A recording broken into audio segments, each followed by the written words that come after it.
ಕೊಡಗು ಜಿಲ್ಲೆಯಲ್ಲಿ ಕಾವೇರಿ ನದಿಯ ನೀರಿನ ಗುಣಮಟ್ಟ ಬಿ ದರ್ಜೆಯಲ್ಲಿ ಇದೆ ಅಂತ ಇವಾಗಲೇ ಪೊಲ್ಯೂಷನ್ ಕಂಟ್ರೋಲ್ ಬೋರ್ಡ್ ಒಂದು ವರದಿಯನ್ನು ಕೊಟ್ಟಿದೆ. ಇದರ ಪ್ರಕಾರ ಕಾವೇರಿ ನದಿ ಎಲ್ಲೆಲ್ಲಿ ಮಲಿನ ಆಗ್ತಿದೆ, ಯಾಕೆ ಮಲಿನ ಆಗ್ತಿದೆ, ಹೇಗೆ ಮಲಿನ ಆಗ್ತಿದೆ ಅನ್ನೋ ಒಂದು ರಿಯಾಲಿಟಿ ಚೆಕ್ಕನ್ನು TV9 ಮಾಡ್ತಾ ಇದೆ. ಇದು ಮಡಿಕೇರಿ ನಗರದ ಹೊರವಲಯದ ಕೂಟುಪೊಳೆ ಎಂಬ ಜಾಗ. ಈ ಕೂಟುಪೊಳೆ ಅನ್ನೋದೊಂದು ಕಾವೇರಿ ನದಿಯ ಒಂದು ಉಪನದಿ. ಅಂದರೆ ಕೇವಲ ಕಾವೇರಿ ನದಿ ನೇರವಾಗಿ ಮಲಿನ ಆಗೋದಲ್ಲದೆ ಕಾವೇರಿ ನದಿಗೆ ಸೇರುವಂತಹ ಉಪನದಿಗಳ ಮೂಲಕ ಬಹಳಷ್ಟು ಕಡೆಗಳಲ್ಲಿ ಗಂಭೀರ ಪ್ರಮಾಣದಲ್ಲಿ ಒಂದು ಮಲಿನ ಆಗ್ತಾ ಇದೆ. ಆ ಮಲಿನ ಆಗ್ತಿರುವಂತಹ ಒಂದು ಜಾಗಕ್ಕೆ ನಾನು ಬಂದಿದ್ದೇನೆ. ಇದು ಮಡಿಕೇರಿಯಿಂದ ಈ ಕಡೆ ಗಾಳಿಬೀಡೋಕ್ಕೆ ತೆರಳುವಂತಹ ಒಂದು ಪ್ರಮುಖ ರಸ್ತೆ.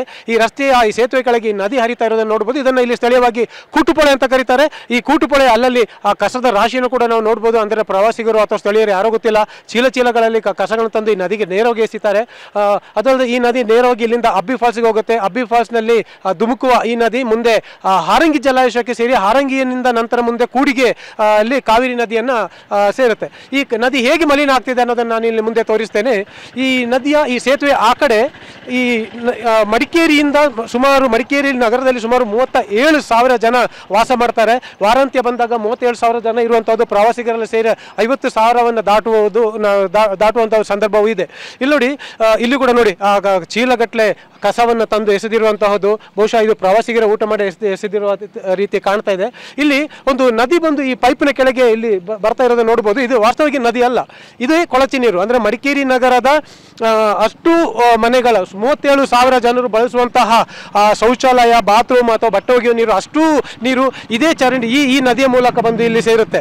ಇನ್ನು ಆ ಸೇತುವೆ ಆಚೆ ಬದಿ ಆ ಕಾಡಿನ ಮಧ್ಯೆ ಒಂದು ನದಿಯನ್ನು ನಾವು ನೋಡ್ಬೋದು. ಇದು ವಾಸ್ತವವಾಗಿ ಬೆಟ್ಟದ ಮೇಲಿನಿಂದ ಹರಿದು ಬರುವಂತಹ ನದಿ.